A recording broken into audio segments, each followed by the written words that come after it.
All right, so let's talk about blues chords. Now, if you've gone through part 1 of Stormy Monday, you should already have down all of the bass line stuff. So now we're going to start adding in the right hand, and I got a couple of really cool arrangements to share with you.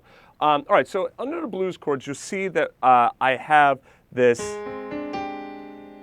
B flat 7 chord, and I have underneath it no. All right, why is this a no? This is a no because there's too much tension in here. Right, so now, can you play this? Well, of course you could play it. But the thing is, when you're playing with other musicians, this chord might be a little too tense. So what I have found is when I'm playing in certain circumstances, like if I'm playing with a straight up blues band, I'm not going to be putting in my 13ths. Okay? Instead, I'm going to change the 13th and I'm going to bring it down to the 5. So you can see I said yes, no 13th. Now notice I still have the 9th in there. That's okay. All right? So, but I just take out that 13th. Same thing on the E flat 7. I don't put in the 13th there. Hear how there's a lot of tension in that? Okay? With the C. Okay? Instead, I could do this. So I just bring it up to the 7th. Okay? I'm going to make sure that D flat, oh yeah, it's in there, okay? So, E flat 7, or I could also do something like this. This is what I typically do. I just play a 3-note chord. I play the 3rd, the 7th, and the 9th. Remember, the 3rd and the 7th are your guide tones. That's what really defines the chord, okay? You do the same thing on the B flat as well. Here I played 7, 3, and 5.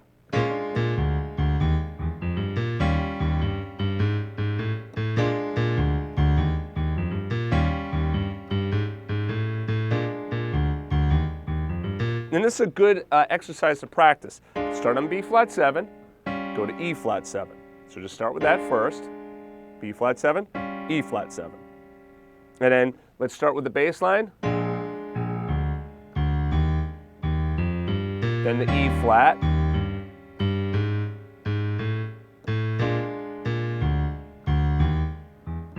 Whoops. And I can just keep looping this.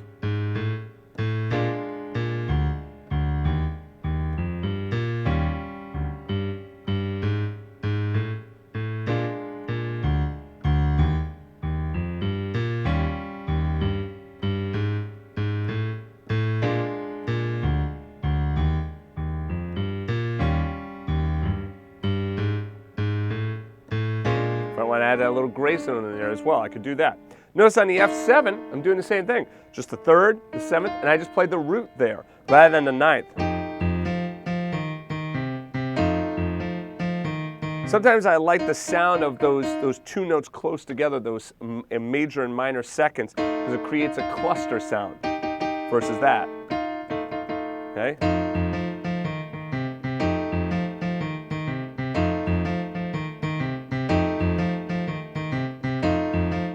All right, so you can decide which one you want to do, all right? But the point is, work through your chords, make sure that you understand B flat 7 like that, or with the 9th in there, E flat 7 like that, or if you want to throw the root in there as well, and then F7 like that, or with the 9th, okay? So the 3 that I would suggest that you start with, okay, is B flat 7, E flat 7, F7.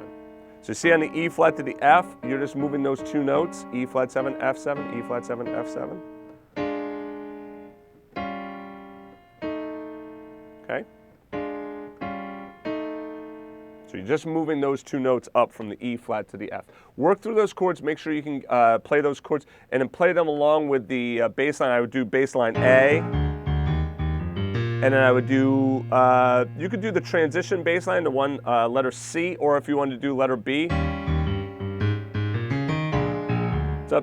It's up to you. The letter C would be a little bit easier to get to the B flat 7, and then just practice letter G for the F7.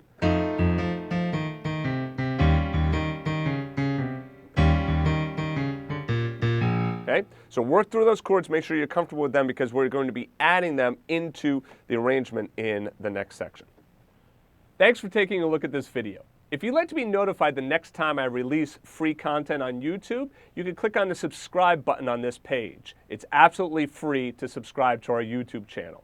Now, if you'd like to study with me for free for 30 days, click on the Piano Success Playbook in the bottom left-hand side, and you'll get 30 days of lessons absolutely free of charge. I look forward to working with you in the next lesson.